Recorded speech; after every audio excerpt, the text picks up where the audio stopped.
Ladies and gentlemen, welcome back. Welcome back to HR Week 2021. And as you know, we are on day 2 on a beautiful Tuesday, which is all about people-centric HR. It's a people-centric Tuesday. Literally, that's what it is today. And already we've gone through candidate experience, employee experience as well, and so much more to come as well. So stick with us. Lots to do already. Again, I'm sure you've had a nice gentle stroll through the HR zone. Remember, this is open throughout the day and the whole week as well. Complete access for you to really, again, get to know and converse and book meetings and really see what these companies, more than 100 companies in that area, have to offer. And again, start those conversations moving forward, because you never know, there might be a great match just waiting for you to over there in the HR zone, and for you to start conversing with them. Let's move on now to our next session right now. So as you know,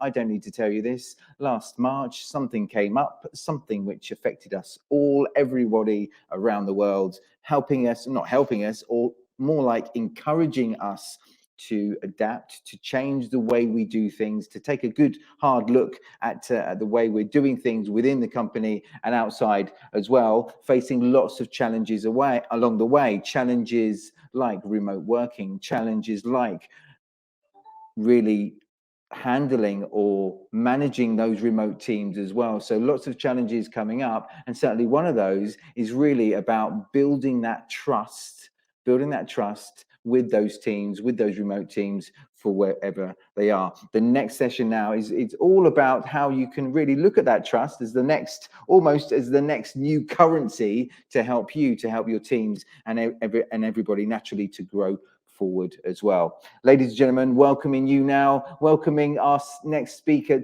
to our virtual format right now. Please welcome to our virtual stage Managing Director of Schema Projects, Evie Prokopi. Evie, hello. Hello. It's very nice to be here with you today. Thank you very much for having me. And it's a very interesting topic that we have chosen because, as you said, trust is the new currency. It is, absolutely. Evie, where are you right now? We'd love to know. I'm in Greece, actually. I live in Greece over the last 2 years. I am Greek. No, but where in Greece? More specific, Athens. where are you?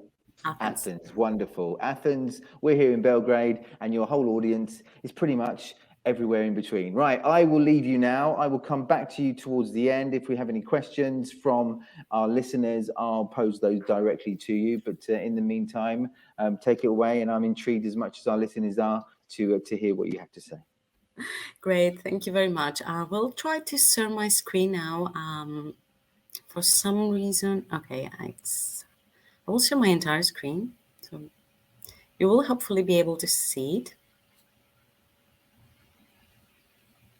Okay. So our topic today is switching to a virtual workplace and trust as a new currency. Our learning objectives today are to understand how to build trust and how to increase your team's engagement and how to increase your team's productivity, and also learn ways to develop your team's problem solving and critical thinking skills.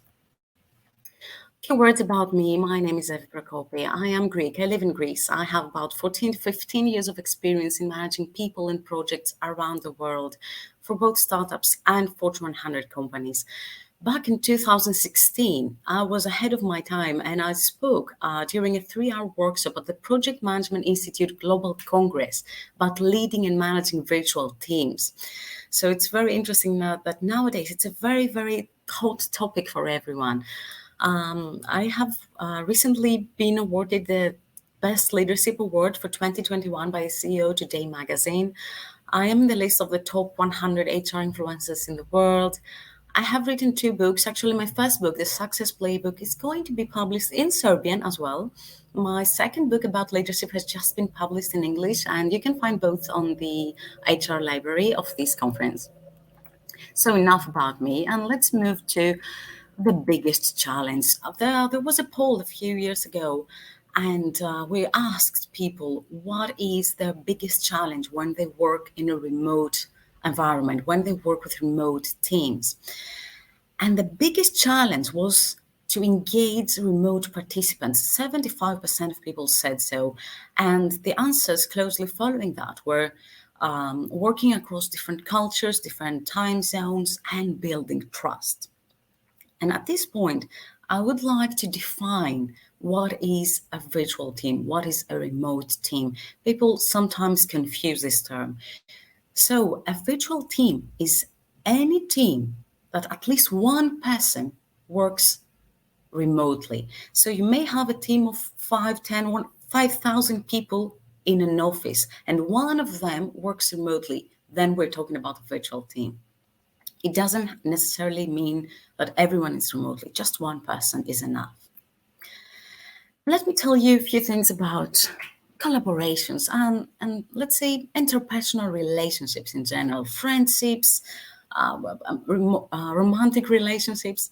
They all have one thing in common. They're all based on trust if we want to have strong foundation of this collaborational relationship.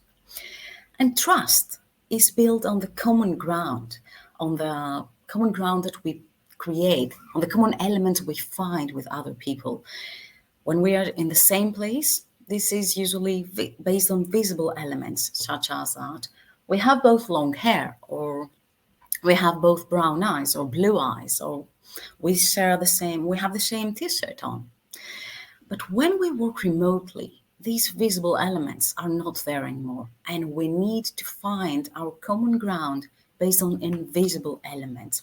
And this can be our communication style.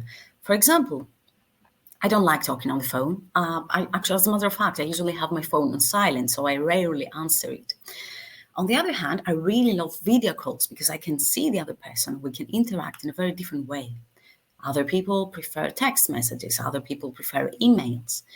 So we can find and build common ground based on our communication style, or based on a shared sense of humor. Maybe we like the same comedies or the same jokes. But most of all, in order to build trust, we first need to increase our self-awareness. We need to understand who we are, what our strengths, what our weaknesses, what our biases. And if we lead a team, what's our leadership style? And then once we understand who we are, what our fears are, what our ambitions, desires are, we get to understand the others. We get to know other people around us. We understand their own strengths and weaknesses and biases, and we help them increase their own self-awareness. And in order to build trust, we have to listen, we have to organize and collaborate with others. And we set clear expectations. We are reliable, we're consistent, we always do as we say, we are fair, and that's how we build authority, based on reliability and consistency, and not based on power or on bullying and fear. So let's see how we can, lead teams effectively, how we can manage teams effectively through trust. The first part, and the most basic beginning of a remote team, is the team members that will consist the team. So find the right team members and help them develop. Understand what kind of skills do you need, technical skills, soft skills, what kind of personality do you need in this team. And identify their strengths and weaknesses, and coach these people so that they can understand their own strengths and weaknesses, and they can improve and become their best version and achieve self-actualization. And on one hand, you can help them on a personal level. And on the other hand, you can help them on a professional level by giving them more development opportunities, more challenging projects, so that they will be ready for a promotion next year. And one way that you can do it is through a digital library. The digital library is a tool I've developed that is basically as a library in an Excel spreadsheet. Basically, nowadays, there are so many providers of online courses like Coursera, Udemy, Linda. There's so many. And there are many different very good courses there. You can buy these courses. You can categorize them in an Excel spreadsheet according to the topic, whether it's sales, leadership, IT, HR, whatever you want, whatever your teams want to learn. And then give access to your team members to these courses so that they can learn more things, they can create, they can develop new skills, they can improve their current skills. And something that is extremely important when you build your virtual team is to slow down to speed up later. This is a trap because some people think that at this point you're wasting time. But no, you don't waste time. On the contrary, you invest time now so that your team can take off later. And this step involves creating a shared vision with your team, something that will amplify the collective effort. It doesn't matter what this vision is, it can be that you are the best remote team of the company, or the remote sales team with the most leads, or the most bugless development team working remotely. It doesn't matter what this vision is as long as it's something that every team member can believe in. And this will make the team spirit go very, very highly.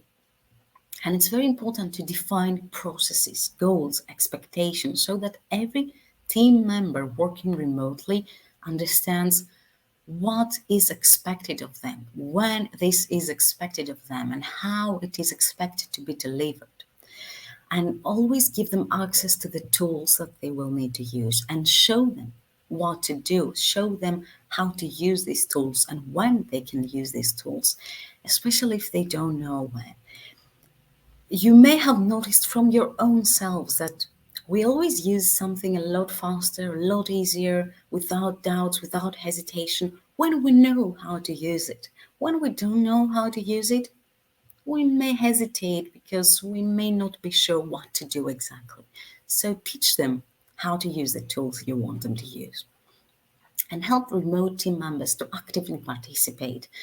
Sometimes, when half of the team is on site and some members are working remotely, we may forget to add them in a meeting or in a team event. But your role as the team leader or as an HR manager is to help these remote team members actively participate and take part in all the meetings, in everything that the team does.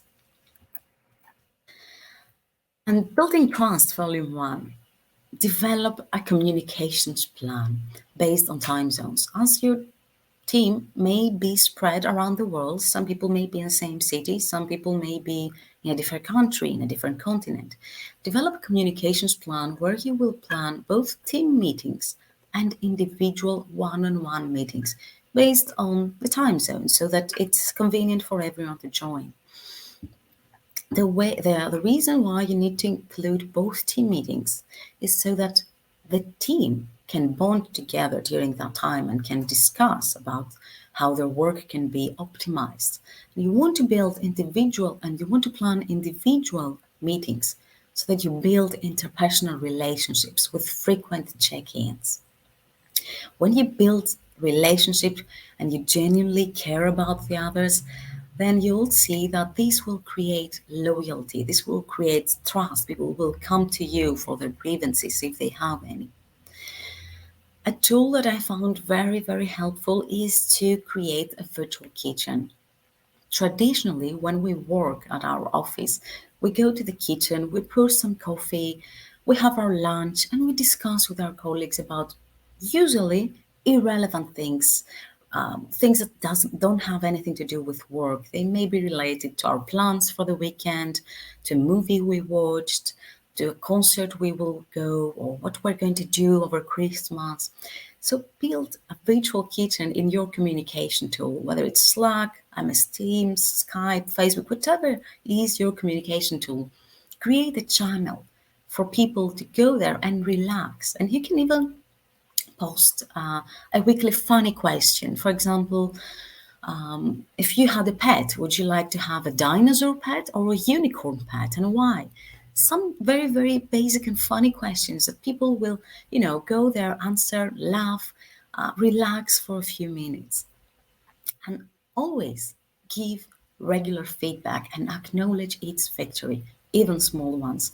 And when you give feedback, always make sure it's given in a dialogue format so that the recipient of the feedback can ask questions, can make comments, and is sure to understand what has gone well and what hasn't gone well. Always include both things that go well and don't go well.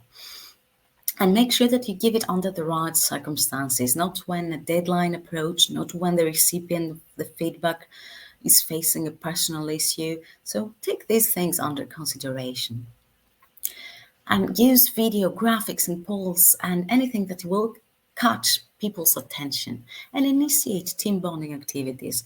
The fact that we work remotely doesn't mean that we don't want or we don't need team bonding activities. You can have virtual coffees, a virtual team lunch, or you can schedule that you will all together watch a movie at the same time.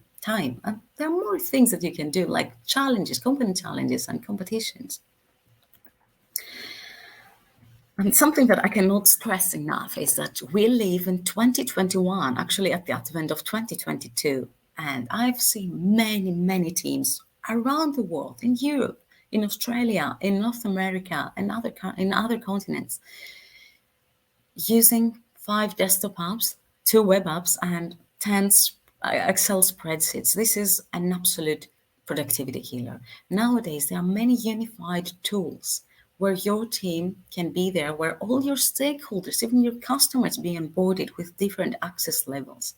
And this increases accountability. Everyone can see how much they progress against everyone else. It increases transparency, which is very important in a virtual working environment. We want trust, we want transparency. And it eliminates double work, it eliminates micromanagement. So use the unified tool, the project management tool, the sales tool, the HR tool that will be best for your own needs and your teams. And keep your eyes and ears open for conflict. Conflict is very dangerous if it goes out of hand, out of control. So start by creating and developing a team operating agreement. This team operating agreement is a document where you can actually write down, where you can document how the team operates in this virtual environment, how people work together, who reports to whom, and how often. And this document can be a live document. So this means that at every team meeting, you can open this document, you can look at it, and you can adjust it according to your team's needs. You may remove things, you may change or add things according to the needs that come up every week or every month. And as we said, use video. The importance of video, I will try to explain it now. It's to be able to look at the body language and the digital cues of our team members. As a matter of fact, only 7% of our communication is based on words. 38% is upon our voice. So our communication is based on our voice. And let me give you an example. If I talk to you like now, you think that I'm angry. And if I talk like this or like this, you may think that I'm exhausted. So as you see, the voice conveys a lot more communication than words. And 55% of our communication is based on our body language and face physiology. And that's why you need to be able to look at the person. If I was like that, I would probably write a message and wouldn't pay attention to you. But if you have the camera on, if I have the camera on, I will not do this. So that's why it's important to look at the person and read these digital cues. And it's very important when you exchange emails to understand the other person's writing style. If someone enjoys writing long texts and suddenly swifts to one-word replies, then this may be a sign that something doesn't go very well. Or if they suddenly stop copying some people from the email thread, again, this should ring an alarm. Pay attention to these digital cues. And that's why we build trust, so that people come to you when they have an issue, when they have a problem, when they are in conflict, and always resolve conflict objectively. Because as we said in the beginning, you should build your authority based on your consistency, your justice, your reliability. You should talk to each member involved in the conflict individually and try to bring them together to find a win-win solution.